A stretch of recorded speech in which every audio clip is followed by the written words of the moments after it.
आप सभी के हृदय में विराजमान परमात्मा को मेरी राम राम। सारी वस्तु स्थिति आपके सामने है। दशरथ मारे दुख और शोक के भूमि पर बेसुध पड़े हैं, बेहोश हैं। पता ही नहीं कि आसपास क्या हो रहा है। कैकेयी ने जो 2 वर मांगे, उनमें दूसरा वर उनसे देते नहीं बन रहा और ना भी नहीं कर सकते, क्योंकि अपनी प्रतिज्ञा में बंधे हैं। तो वह जो ठेस, जो सदमा उनको लगा है, उसने उनकी दुर्गति कर दी है। ऐसी दुर्गति की कि जो बड़े बड़े युद्धों में शस्त्रों और अस्त्रों से भयभीत ना हुआ, पराजित ना हुआ, वह शब्दों के 2 बाणों से ऐसा धराशायी होकर गिरा कि अब उठते नहीं बन रहा। संज्ञा शून्य हो गए हैं दशरथ। राम आते हैं। दशरथ की ऐसी दशा देखकर कैकेयी से पूछते हैं। कैकेयी सब बता देती है और राम प्रसन्न होते हैं सुनकर। राम को कोई अंतर नहीं पड़ता। वे कहते हैं कोई बड़ी बात नहीं है, मुझे तो प्रसन्नता हो रही है कि आपने मेरे लिए वनवास मांगा। मेरा हित ही साधा है, क्योंकि मेरा हित वन जाने में है। वन में मुझे मुनियों का संग प्राप्त होगा, सत्संग होगा, और इधर मेरे प्राणों से भी अधिक प्रिय भरत को अयोध्या का राज मिलेगा। तो मेरे लिए तो दोनों हाथों में लड्डू हैं। इसमें दुख का कारण क्या है? दुख की तो यहाँ कोई बात ही नहीं है। कैकेयी इस बात को भी बड़े हल्के ढंग से ले रही है। राम विशुद्ध मन से यह बात कह रहे हैं और कैकेयी इसके पीछे राम की कोई चाल देख रही है, क्योंकि स्वयं वो इस समय कुत्सित बुद्धि की हुई पड़ी है। अब राम और कैकेयी की इस बातचीत के बीच में अब दशरथ थोड़ा हिलना डुलना शुरू कर रहे हैं। उनको कुछ होश आ रहा है। तो अब दशरथ की ओर हम सब अपनी दृष्टि टिकाते हैं कि वे किस दशा में हैं। गई मूर्छा राम ही सुमिर, नृप फिर करवट लीन। दशरथ की मूर्छा कुछ टूटने लगी है, होश आने लगा है। और जैसे ही होश आया, राम ही सुमिर, और कुछ नहीं बोल रहे हैं। राम राम राम, बस राम का ही नाम सुमिरते जा रहे हैं। अन्य कोई शब्द ही नहीं निकल रहा मुंह से, केवल राम का सुमिरन। नृप फिर करवट लेने, उसके बाद दशरथ ने कुछ करवट ली, पलटे, देखने के लिए, जानने के लिए कि हो क्या रहा है। अब उन्हें तो पता ही नहीं कितना समय बीत गया, क्या हुआ। इस बीच वहीं तक पता है कि सुमंत्र राम को लेने के लिए चले गए थे और फिर उन्होंने आंखें मूंद ली थी, फिर होश न रहा। अब कुछ सुध आई है, आंख खुली है। सचिव राम आगमन कही, कुछ आंखें खुली। सुमंत्र जी वहीं बैठे थे और सुमंत्र जी ने राम के आगमन की बात दशरथ को बताई कि महाराज राम आ गए हैं। कहे बिना समय सब कीने, जानकर उचित समय की अब दशरथ को बता देना चाहिए, उन्होंने विनय पूर्वक राम के आगमन की सूचना दे दी। अवनिप अकन राम पगधारे, राजा ने सुना कि राम आ गए हैं। धर धीरज तब नयन उघारे, कानों से ये शब्द सुने, हृदय में कुछ धीरज आया, और फिर उन्होंने नयन उघारे, अपनी आंख खोल कर देखी। अभी तक तो आंख खोलने का ही मन नहीं कर रहा था।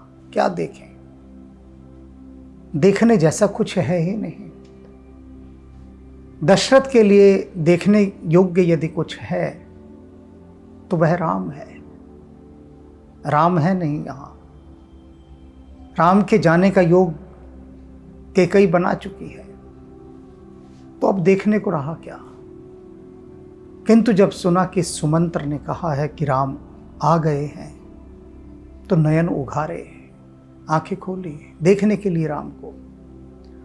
सचिव संभार राव बैठा रहे, उठने का प्रयास किया तो सुमंत्र जी ने उठाकर उनको संभाल कर बिठाना चाहा, सहारा दिया बैठाने के लिए। चरण परत नृप राम देखा निहारे,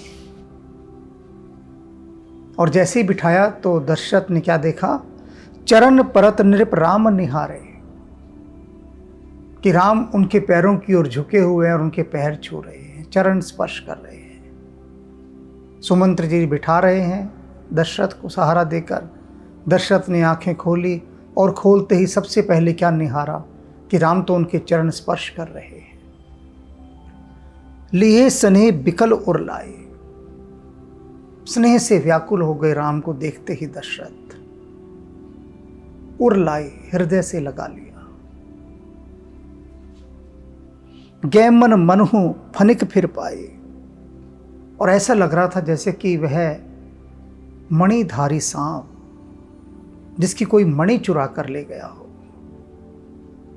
और पुनः उसे मणि मिल गई हो, तो जिस तरह से उस सर्प के हृदय में, आंखों में जो नाच होता है, जो प्रसन्नता होती है, वही प्रसन्नता राम को अपने समक्ष देखने पर दशरथ को हो रही है।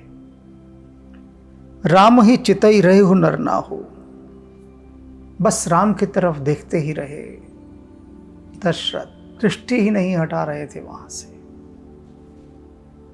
कुछ नहीं, बस एक ही कृत्य हो रहा था उनसे, वह था राम को निहारना, और कुछ नहीं। चला बिलोचन बारी प्रवाह, और दूसरा काम क्या हुआ कि आंखों से जल धाराएं बहने लगी, अश्रु की धाराएं। व्याकुल हैं राम के प्रेम में, देखते जा रहे हैं राम को, आंसू बहाते जा रहे हैं। शोक विवश कछु कहे न पारा, इतने विवश हो चुके हैं इस शोक के अंदर कि राम को वनवास जाना पड़ेगा, कि उसका कोई पार नहीं पा सकता, कोई और छोर नहीं देख सकता इस शोक का दशरथ के। हृदय लगावत बार ही बारा, बार बार राम को अपने हृदय से लगा रहे हैं, बार बार तृप्त ही नहीं हो रहे। उनका शोक अशोक हो ही नहीं रहा, मिट ही नहीं रहा, बार बार राम को हृदय से लगाते हैं। विधि ही मनाऊ राव मनवाहे, मन ही मन दशरथ विधाता से एक बात मनवा रहे हैं, मन ही मन एक इच्छा कर रहे हैं। क्या इच्छा? जही रघुनाथ न कानन जाहि, कि कुछ ऐसा कर दे विधाता कि रघुनाथ को कानन न जाना पड़े, वन को न जाना पड़े, उन्हें वनवास ना मिले। सब कुछ कर सकता है विधाता। वे मना रहे हैं मन ही मन विधाता को, यह कहकर सुमिर महेशी कह निहोरे, और फिर महादेव शिव का निहोरा करते हैं, उनसे निवेदन करते हैं, प्रार्थना विनती भगवान शिव से। विधाता से तो कर दी, अब भगवान शिव से कर रहे हैं। क्या कहते हैं? बिनती सुनो सदा शिव मोरे, हे सदा शिव, सदा सबका मंगल चाहने वाले। यहाँ सदाशिव कहा उन्होंने उनको, सदाशिव जो सबका मंगल करने वाले देव हैं, महादेव शिव। मेरी विनती सुन लो, एक विनती कर रहा हूं आपसे, आशुतोष तुम अवढर दाने, तुमको सब आशुतोष भगवान कहते हैं। आशुतोष यानी जो जरा सी भक्ति करो और प्रसन्न हो जाते हैं। भगवान शिव को प्रसन्न करने के लिए कोई बड़ी बड़ी भक्ति की आवश्यकता नहीं है। बस हृदय से उनकी थोड़ी बहुत भी भक्ति कर ली जाए, वे उसी से प्रसन्न हो जाते। सभी ने सुना होगा ना, भोले भंडारे, जय भोले बाबा। क्यों कहते हैं सब भोले? वो सोचते हैं कि इतने भोले हैं, इतने सरल हैं, बाकी देवी देवता तो बड़ी कठोर साधना करो तब मानते हैं। हनुमान जी को मना के दिखा लो ना जरा सी साधना से, ऐसा चक्कर कटवा देंगे, नाच नचवा देंगे, नाको चने चबवाने पड़ेंगे, तब भी हनुमान जी दर्शन नहीं देते। ऐसा नाच नचा देते हैं, प्रसन्न नहीं होते। इतना सहज नहीं है हनुमान जी को प्रसन्न करना। और भगवान शिव, तभी तो इनको भोले बाबा कहा गया है। हम लोग बहुत चालाक और चतुर हैं। कुछ भक्तों से मैंने सुना है, वो कहते हैं अरे भगवान शिव को थोड़ा सा बेवकूफ़ बना रहे हैं, थोड़ी बहुत पूजा कर लेंगे भगवान शिव की, भोले बाबा जल्दी बेवकूफ़ बन जाते हैं। कुछ अतिरेक प्रेम के वशीभूत हुए भक्त ऐसे वक्तव्य भी देते हैं। चतुर चालाक सयाने समझते हैं स्वयं को। वो कहते हैं शॉर्टकट, भगवान शिव को जल्दी मना लो, जहां से काम जल्दी बनता हो वहां पहुंच जाओ। तो दशरथ कहते हैं आपका एक नाम आशुतोष भी है। अब आप यह मत समझ लीजिएगा कि छोड़ते हैं हम सब हनुमान जी को, राम को, कृष्ण को, विष्णु को, पहुंचते हैं सब भगवान शिव की शरण में, तो जल्दी प्रसन्न हो जाते हैं। बहुत गहरे रहस्य हैं, बहुत गहरे रहस्य। भगवान शिव कहते हैं कि मेरे हृदय के मान सरोवर में तो राम रूपी हंस विचरता है, मेरा तो हृदय राम में लगा हुआ है। ये भगवान शिव कहते हैं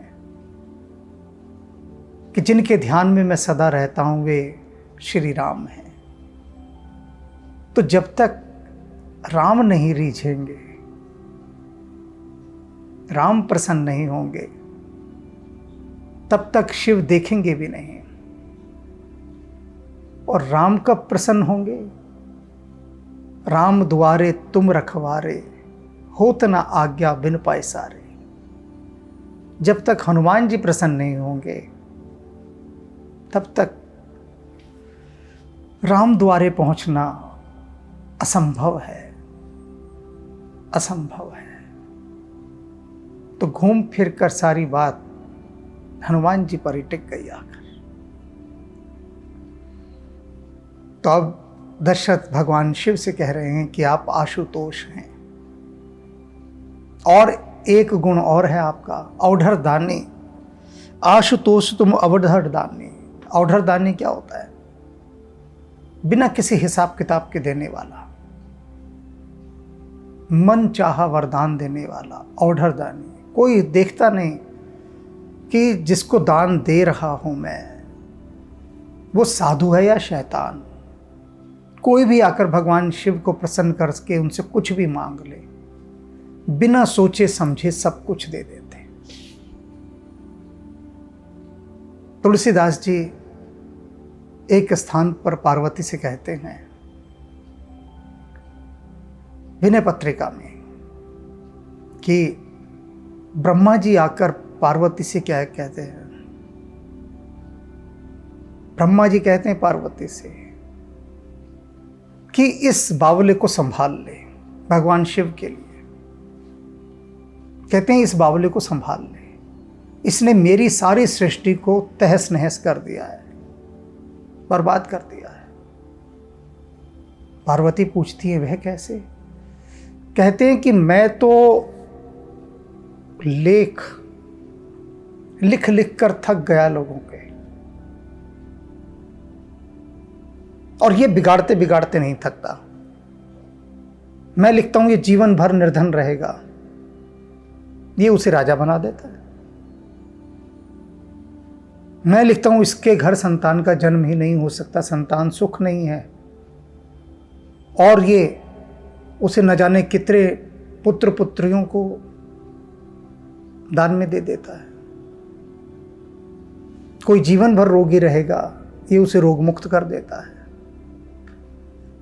तो मेरे लिखे का फायदा क्या हुआ? मैं किस बात का विधाता हुआ? मेरे लिखे को भी ये काट देता है। तो ऐसे तो संसार नहीं चलेगा। मुझे तो अपना विधान संभालना है, ये मेरे सारे निजाम को खराब कर देता है। कुछ समझ नहीं है कि किसको क्या देना है, कि ये पात्र इस योग्य है भी या नहीं, देखता ही नहीं। उसने मांगा और दे दिया, तथास्तु। अरे भैया देख तो लो, करेक्टर तो देख लो आदमी का ना, देखना ही नहीं। तो वे पार्वती से आके कहते हैं कि इसको समझा, इसके रहते मैं सृष्टि नहीं चला सकता, सब गड़बड़ कर देता है। और जब ये किसी को, भिखारी को राजा बना दे,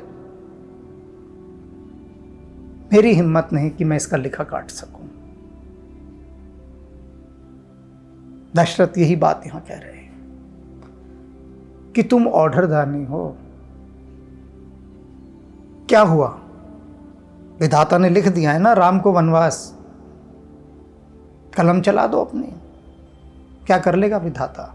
कुछ नहीं कर सकता। तुम ऑर्डरदानी हो। आरत हर हूं दीन जन जाने, मुझे अपना दीन भक्त जानकर, दुखी भक्त जानकर मेरे इस क्लेश को, मेरे इस दुख को हर लो।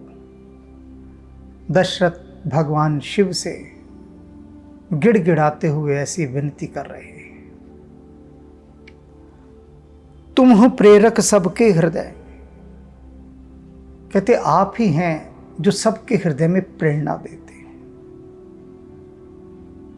और कोई नहीं है प्रेरणा देने वाला। आप ही की प्रेरणा से सब कुछ हो रहा है। सो मत राम ही देहो, इसलिए आप राम को ऐसी बुद्धि दे दीजिए। कैसी बुद्धि? बचन मोर तज रही ही घर, पर हर सील सने हो, कि राम का जो शीलता है, जो स्नेह है, ये सब छोड़ छाड़ दे, सब त्याग दे। ऐसी बुद्धि आप राम को दे दीजिए कि इन सब को छोड़ छाड़ के वो अपनी शीलता, विनम्रता, मर्यादा सबको छोड़ के, बचन मोर तज, मेरे वचन को भी छोड़ दे, ना माने मेरी कही हुई बात को, सब छोड़ दे और घर पर ही रह जाए। अर्थात भगवान शिव से कह रहे हैं आप कुछ ऐसा राम का हृदय पलट दीजिए कि राम कहे कि मैं तो नहीं जाता वन, कर लो जो करना है। अब जब कोई ये कह दे कर लो जो करना है, फिर कुछ नहीं किया जा सकता। कहावत है ना, जिसकी उतर गई लोई उसका क्या करेगा कोई।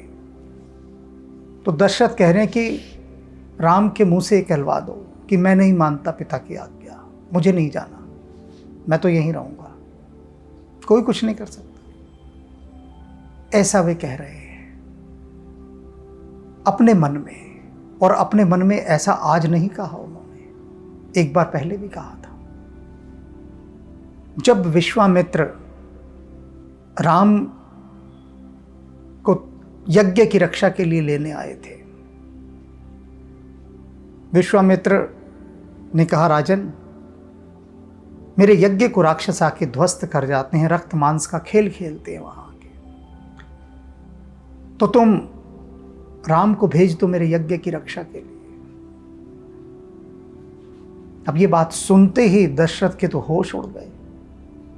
तब भी राम के वन जाने की बात थी, और आज भी वही बात है कि राम को वन जाना है। जब जब राम के वनवास की बात आई, तब तब दशरथ के होश उड़ गए। तब भी दशरथ ने बहुत विरोध किया था इस बात का, फिर राम को बुलाया गया। तब भी दशरथ मन मन में ये सोच रहे थे कि राम ही कह दे मैं नहीं जाता विश्वामित्र के साथ तो बात बन जाएगी। तब तो मैं कह दूंगा कि देखो मुनिश्रेष्ठ, अब बच्चे ही नहीं मान रहे तो मैं क्या करूं। आज तक ये डायलॉग चलता है, किसी भी चीज से बचना हो तो कह दो जी बच्चे ही नहीं मानते मैं क्या करूं। तो आदमी को सब माफ कर देते हैं, भाई क्या करे ये भी, जब औलाद ही नहीं मान रही तो। तब भी ये बात थी, लेकिन राम ने तब भी कहा ठीक है चलता हूं मैं। राम सदा अस्तित्व के बहाव में चले। वे कहते हैं विधाता जहां मुझे लेकर जाना चाहता है ना, मैं चलने को तैयार हूं। नानक चलना ना हुक्म रजाई, तेरे हुक्म की रजा में राजी हूं मैं। तो राम हर सूरत हर हाल उसकी रजा से राजी हैं। नाराजगी कभी जाहिर नहीं करते, क्योंकि होते ही नहीं, जाहिर तो तब करें। तो राम का राजी हो जाना हर जगह है, यही तो सबसे बड़ा गुण है। और यहां भी राम राजी हो गए वन जाने का। और दशरथ चाहते हैं कि वे मना कर दें कि मैं नहीं जाऊंगा, विद्रोह कर दें। अजस हो जग सुजस नसाओ, कहते ऐसा कहने से चाहे मेरा अपयश हो, सब यही कहेंगे दशरथ ने कैसा बेटा जन्मा है।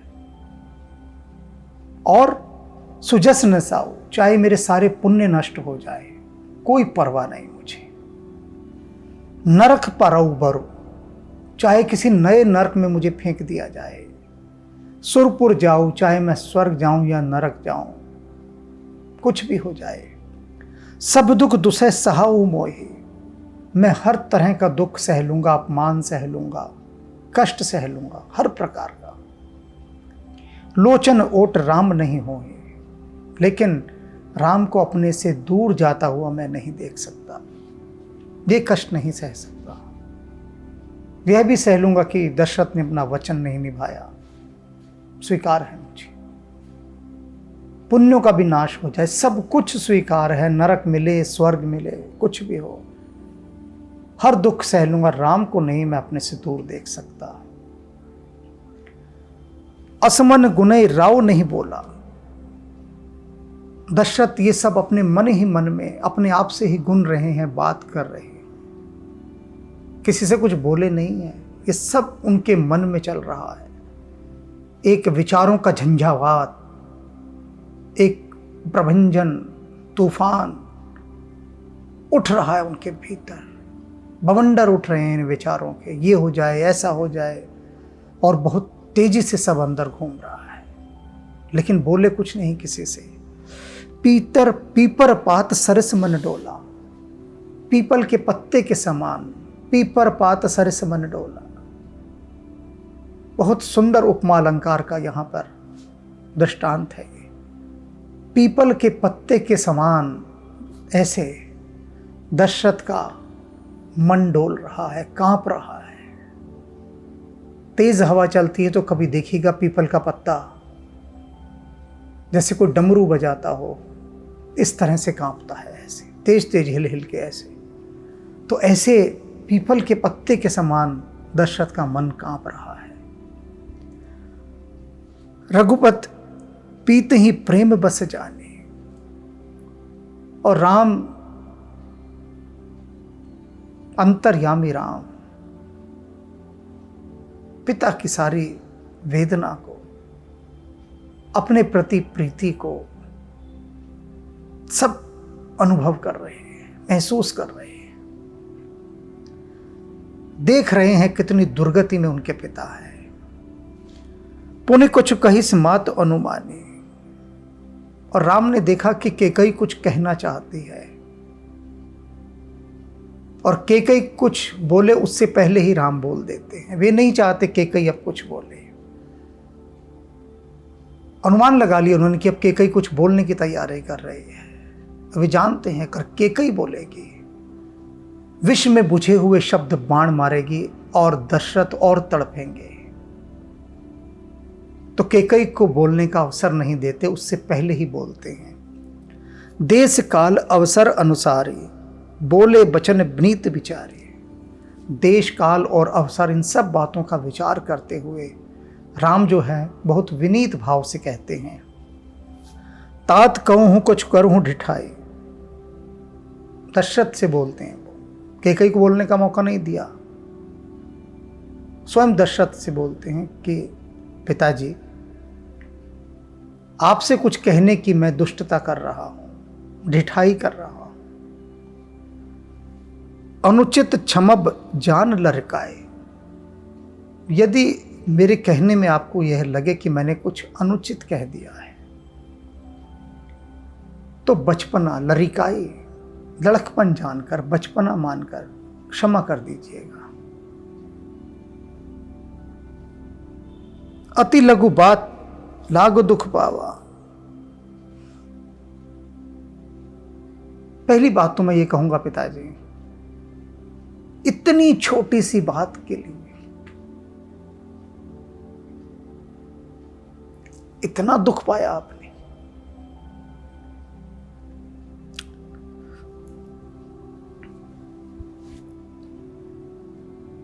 कोई बात है ये? कोई बात है कि दुख पाने वाली? इतनी छोटी सी बात। भरत को राज्य मिलना है, मुझे वनवास जाना है, कोई दुख की बात है ये? और आप दुख में पड़ गए इस जरा सी बात के लिए।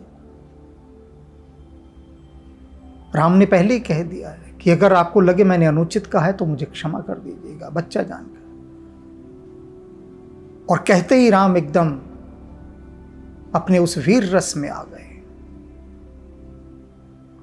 पिता को उत्साहित कर रहे हैं, उनको शक्ति दे रहे हैं कहकर कि इतनी छोटी सी बात, अर्थात आपको शोभा नहीं देता कि इतनी सी बात के लिए आप इतने गहरे दुख में चले जाएं। काहु न मोहि कई प्रथम जनावा। और कोई भी यहां पर ऐसा नहीं है जिसने मुझे पहले ये बात बता दी हो, बतानी चाहिए थी। वे यहां पर कैकेयी को ही लक्ष्य करके बात कह रहे हैं कि पिता से कहने की क्या आवश्यकता थी, ये बात मुझसे कहनी चाहिए थी पहले, पिता को क्यों कही? और किसी ने भी मुझसे नहीं जनवाया आगे कि ऐसी स्थिति है, बताया नहीं आपके इस दुख के बारे में। देख गोसाई पूछे ही माता। कहते वो तो मैंने यहां पर आपको आकर जब इस दशा में देखा, फिर मैंने माता कैकेयी से पूछा कि हुआ क्या है। सुन प्रसंग भय शीतल गाता। उन्होंने मुझे सारी बात बता दी और उनकी सारी बात सुनकर मेरा तो पूरा मन प्रसन्न हो गया और शरीर पुलकित हो गया। वही बात है, वही बात माता कैकेयी ने आपको बताई और आप दुख के सागर में डूब गए, दुखी हुए पड़े हैं भूमि पर।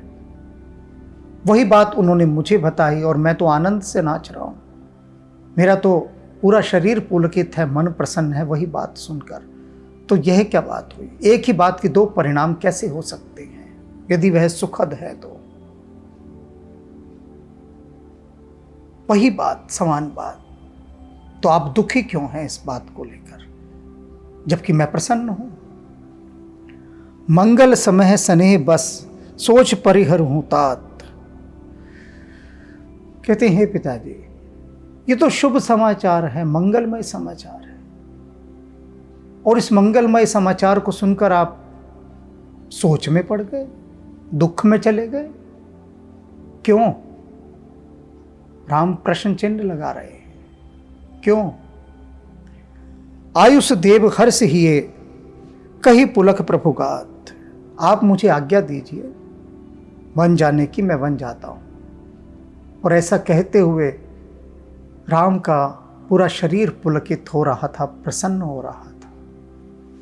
वे आनंदित और प्रसन्न होकर ये बात कह रहे हैं। लेश मात्र भी, कण मात्र भी कहीं एक दुख की रेखा नहीं है, कष्ट नहीं है, पछतावा नहीं है, कोई अफसोस नहीं है, जैसे कुछ हुआ ही ना हो। जैसे ये कह दिया वो कैकेयी ने कि जाओ तुम थोड़ी देर उपवन में खेल कर आ जाओ, तब तक भरत गद्दी पर बैठ जाएगा। राम तो ऐसा व्यवहार कर रहे हैं। धन्य जन्म जग शीतलता हो, कहते हैं उसका जन्म धन्य इस जगती पर, इस धरती पर। पित ही प्रमोद चरित्र सुन जासु, जिसका चरित्र सुनकर जिस बच्चे का माता पिता प्रसन्न होते हो, धरती पर उसी का होना धन्य का सूचक है। चार पदार्थ करतल ताके, प्रिय पितु मात प्राण समझा के। जो माता पिता के प्राणों का प्यारा हो,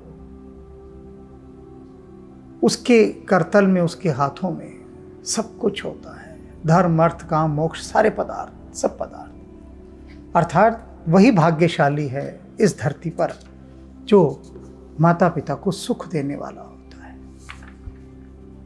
आयुष्य पाल जन्म फल पाए, कहते हैं कि आपकी आज्ञा लेकर तो मैं ये जन्म का फल प्राप्त कर रहा हूं। इससे बड़ा सौभाग्य क्या होगा कि आपके दिए हुए वचन की मैं लाज रख सकूं। मैं तो धन्य हुआ, मेरा तो जन्म सफल हो गया। यही बेग ही हो ही रह जाए, और देखना इसे मैं निभाकर जल्दी ही लौट आऊंगा। 14 ही वर्ष की तो बात है, आप चिंतित क्यों होते? यूं गया और यूं आया। विदा मात सन आवे हूं मांगी, चले हूं बरनी बहुरी पग लागे। कहते हैं कि मैं अब जाकर अपनी जननी से आज्ञा ले आऊं, माता से। उनको भी तो बताया ना, कौशल्या को, कि मैं इस तरह से वन में जा रहा हूं। मैं बस उनको सूचित करके आता हूं, और आने के बाद फिर आपके चरण स्पर्श करूंगा, आपसे अनुमति लूंगा, और फिर मैं वनवास के लिए चला जाऊंगा। अस कह राम गमन तब कीन्हा, ऐसा कहकर राम वहां से चले गए। भूप शोक बस उतर न दीना, दशरथ फिर से गहरे शोक में डूब गए। उनसे कुछ उत्तर देते ही ना बना, कुछ बोले ही नहीं राम से कि तुम मत जाओ, जाओ, रुक जाओ। कुछ भी नहीं बोले, बस शोक में डूबे राम को जाते हुए देखते रहे। बोल ही नहीं फूट रहे थे उनके मुख से कुछ। नगर व्यापी गई बात सुतीछी, ये ऐसी तीखी बात तत्काल पूरी अयोध्या में फैल गई।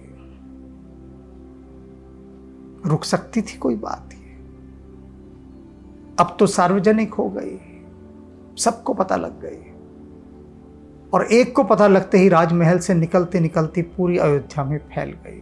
ये तीखी बात कैसे फैल गई? इसके लिए तुलसीदास जी ने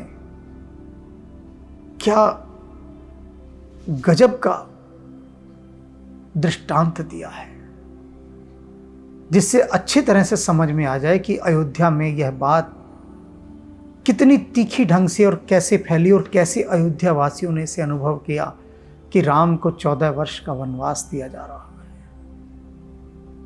ऐसे फैली जैसे छुअत चढ़ी जन सब तन बीछी, जैसे किसी को बिच्छू काट ले, कहीं भी काट ले,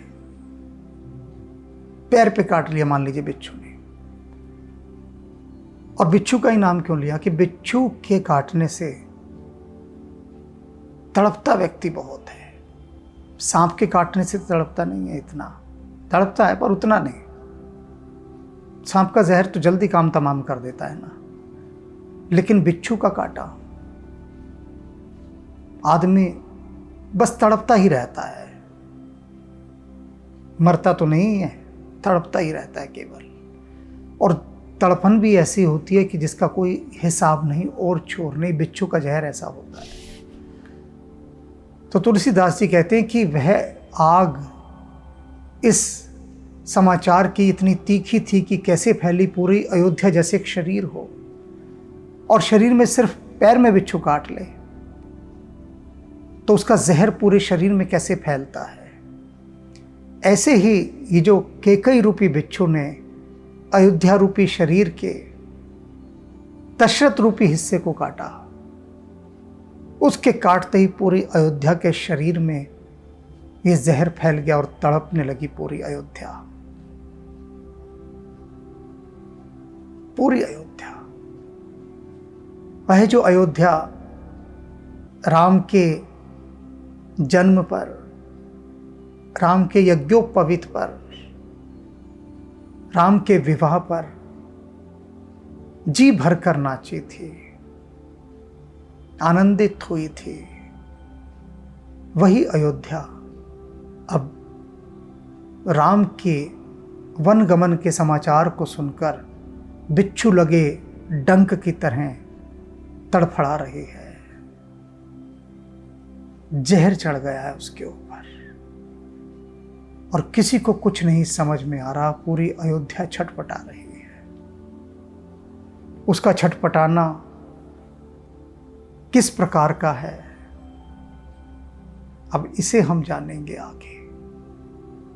लेकिन एक गहरी से गहरी बात देखिए कि प्रजा को अक्सर इस बात से कोई फर्क नहीं पड़ता कि कौन राजा बन रहा है। मंथरा एक जगह कहती है ना कि कोई भी राजा बने, मुझे उससे क्या फर्क पड़ता है, मुझे तो दासी ही रहना है। कोई भी राजा बन जाए आपके लिए, आप जहां नौकरी करते हैं, जिस पद पर हैं, राजा कोई भी बने, आपको क्या फर्क पड़ना है, आप तो वही के वही रहेंगे ना। लेकिन फिर भी ऐसा क्यों होता है कि किसी के राजा बनने की बड़ी प्रसन्नता होती है और किसी का निहायत अफसोस कि यह राजा क्यों बन गया। यही यहां पर है। समग्र अयोध्या इस बात से बेहद भयभीत हो गई है कि राम नहीं तो कौन, क्योंकि राम के होते हुए वे स्वयं को सनाथ अनुभव करते थे। जैसे ही यह समाचार मिला कि राम को वनवास, राज सिंहासन भरत को, अयोध्या को लगा वह तो अनाथ हो गई, उनके तो नाथ ही ना रहे, लावारिस। अनाथ की कौन देखभाल करता है, कोई भी नहीं करता। बिसरते रहते हैं अनाथ। अयोध्या को लगा अब तो हम बिसर गए, हमारी सुध तो राम लेते थे और राम को वनवास दे दिया गया है। तो प्रजा का ऐसा प्रेम, ये केवल सपने की बात लगती है लोगों को। जब लोग सुनते हैं कुछ कि प्रजा राम को प्राणों से अधिक प्यार करती थी, चाहती थी, श्रद्धा रखती थी, तो उनकी खोपड़ियां घूम जाती है। भेजे में कुछ नहीं आता, कहते हैं ये सब बकवास है, कोरी कल्पना है। ऐसा हो ही नहीं सकता कि प्रजा राजा को प्राणों से भी अधिक प्यार करे। और बिल्कुल बुरा मत मानिएगा, कतई बुरा मत मानिएगा, वे लोग सच्चे हैं, सच कहते हैं, वे अपने जीवन का अनुभव कहते हैं। आज तक जब से उन्होंने जन्म लिया, आज तक कोई ऐसा राजा ही नहीं देखा जो प्राणों से अधिक अपनी प्रजा को प्यार करता हो, जान छिड़कता हो अपनी प्रजा पर। तो प्रजा ही क्यों छिड़केगी जान? ये तो दोनों तरफ लगी आग है ना, किसी को कोई सरोकार नहीं। तो ऐसे लोग जब कहते हैं ये सब व्यर्थ की बात है कि प्रजा राम को प्राणों से अधिक प्यार करती थी, प्रजा राम की पूजा करती थी, ये गलत बात है। लोग ऐसा कहते हैं जब, तो जो लोग कहते हैं बिल्कुल गलत नहीं कहते, सच कहते हैं, अपने जीवन का अनुभव कहते हैं। और आप भी उन लोगों में शुमार हैं, आप यह मत समझिएगा, मैं भी शुमार हूं उसमें, हम सब शुमार हैं। हम सब ये तो हमारा भक्ति भाव है कि हम वहां देख लेते हैं, अनुभव कर लेते हैं और उसको गहरे विश्वास से स्वीकार भी करते हैं, मानते भी हैं कि प्रजा राम की पूजा करती थी। ये हमारा भक्ति भाव है, श्रद्धा भाव है। लेकिन ऐसी वास्तविकता हमने अपने जीवन में नहीं देखी, क्योंकि उसके लिए वैसा राजा चाहिए जो प्रजा के सबसे छोटे से छोटे हिस्से तक के दुख तकलीफों को समझे। अभी तो मैं देखता हूं, नगर कूड़े के ढेर से भरा रहता है, कोई देखने वाला नहीं। छोटी सी बात, छोटी सी बात, बाकी बात नहीं उठाऊंगा, विषय से हट जाएगा। तो इतनी बात कि जो प्रजा का प्रेम है, अब उसकी हम दशा देखेंगे। दशरथ की तो देख ली, क्या दुर्गति हो रही है दशरथ की यह सुनकर कि राम वनवास जाएंगे। थोड़ा सा दिल मजबूत कर लीजिए, अब प्रजा का दुख भी हमें देखना है।